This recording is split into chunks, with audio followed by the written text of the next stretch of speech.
Eu tô aqui tentando fazer um post sobre o tema amor e abuso, a ambivalência, né? A ambivalência que paralisa. Mas é um tema tão, com tanta informação, que tá difícil aqui colocar no formato de um carrossel e vou tentar gravar esse vídeo. Vamos lá. Quando a gente fala de abuso, por que que os terapeutas vão sempre, ou na maioria das vezes, olhar para a criança, olhar para a tua história na tua infância? Por que que tantas vezes você está contando de um abuso que está vivendo agora adulta, adulto, e a gente vai lá atrás? Eu acho que esse é o primeiro passo para a gente entender. Se você foi criado em condições respeitosas, em que a tua individualidade foi respeitada e que te favoreceu a construir um senso de existência, de que você tem valor, você importa, o que você sente é real, mínimo, e você não teve uma experiência traumática de ser abusado ou fisicamente, ou emocionalmente, ou energeticamente, quando você era criança, muito dificilmente você cairia, ou você demoraria para perceber que você caiu em uma relação abusiva, numa situação abusiva. Porque quem tem critérios bem estabelecidos de eu e de limite, percebe os cruzamentos disfarçados do abuso.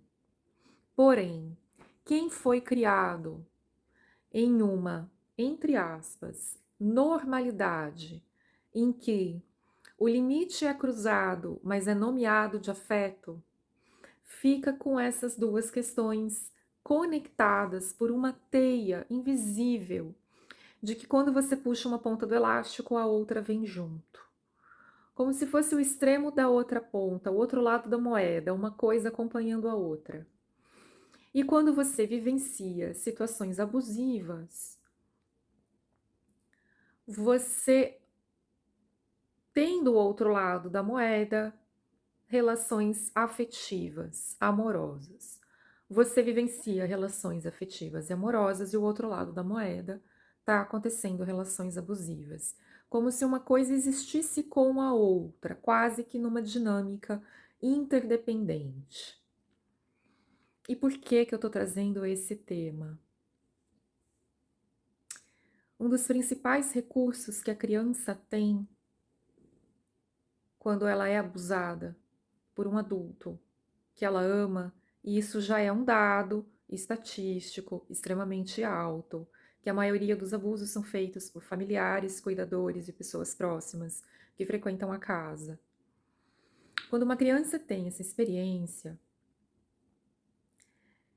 ela ainda não nomeia o abuso, ou ela já sente a energia de que algo muito ruim está acontecendo, ela já sabe, ou ela começa a saber, que tem uma traição muito profunda do vínculo de confiança acontecendo ali, mas que ela ainda não tem condições de se defender à altura.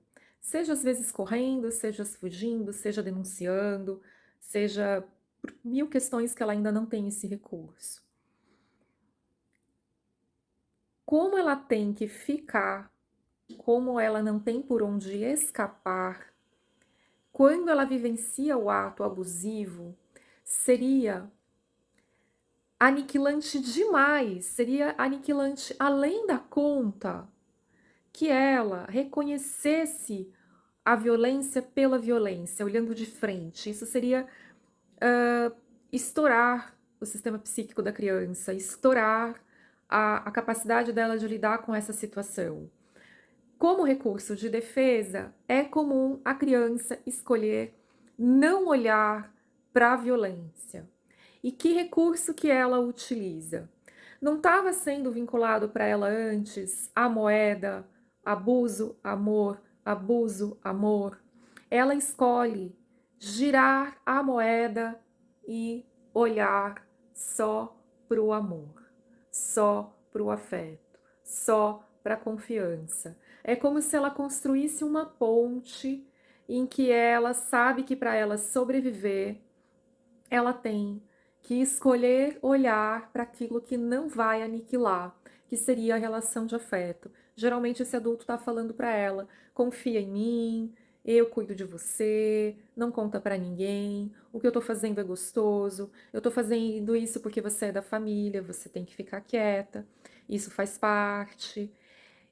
Associado ao que ela está ouvindo, ela está recebendo uma informação de que ela tem que escolher aquele afeto. Não tem alguém falando para ela: olha, eu tô te violentando e você tem que ficar quieta. Se isso for dito, teria até um dado de realidade, mas a gente sabe na experiência que não é isso que costuma acontecer. E aí, quando essa criança cresce e vai para a relação adulta, na relação adulta, ela reproduz um comportamento em que ela se conecta a relações ambíguas e na relação ambígua ela retoma um funcionamento de não ver, nomear, reconhecer com clareza e objetividade o abuso como abuso. É como se isso aqui ficasse um pouco apagado na percepção, no reconhecimento, e ela se fixa com garras e unhas no afeto. E é aqui a cilada que dificulta que ela vá embora.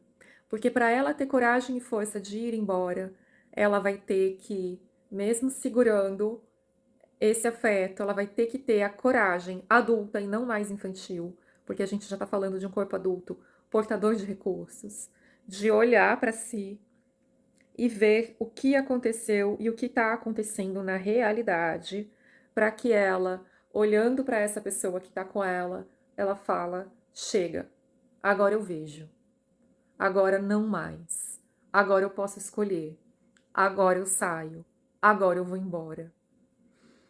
Esse é um grande passo.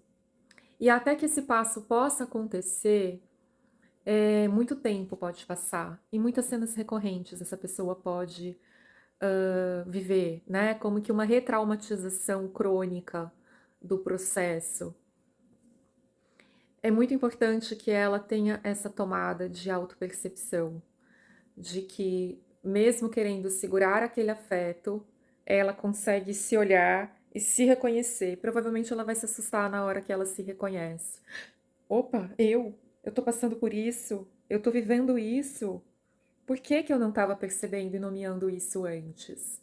Esse passo ele é um passo muito importante e os profissionais do cuidado, da saúde mental, da saúde, os terapeutas, psicoterapeutas, precisam reconhecer, e não é sobre dar para a pessoa a resposta, mas é sobre acompanhá-la respeitosamente no desvendar da própria história e da própria narrativa.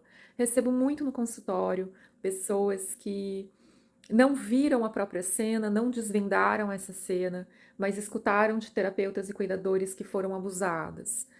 E se torna um nó, porque ela não consegue alcançar a realidade do que aconteceu com ela, mas ela fica fixada num estereótipo de imagem externo de que ela foi abusada. E enquanto ela olha para esse estereótipo externo, criado pela imagem que o terapeuta construiu com ela não consegue reconhecer e ver o abuso real que ela sofreu.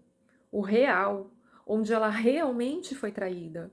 E geralmente essas traições são muito subjetivas. Não necessariamente elas são coisas tão claras e fáceis de serem nomeadas.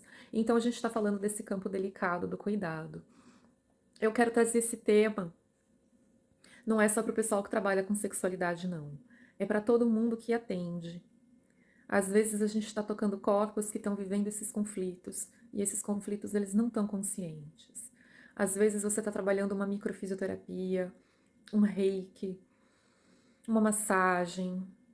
Às vezes você está no setting terapêutico fazendo uma interpretação precoce.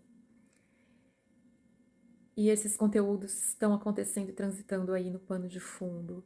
Então é importante a gente estudar e falar um pouco sobre isso aqui. escutar os grandes professores, os grandes mestres que falam sobre isso, fazer supervisão sobre esses casos, porque esses casos não são fáceis de lidar.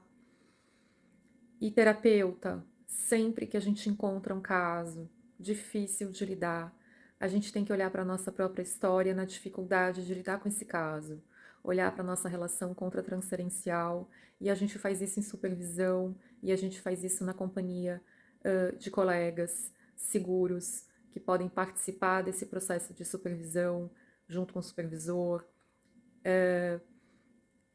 amadurecendo esse processo de uma forma corajosa. Era isso que eu queria colocar hoje aqui para vocês. Vamos seguindo aí essa construção. Um abraço.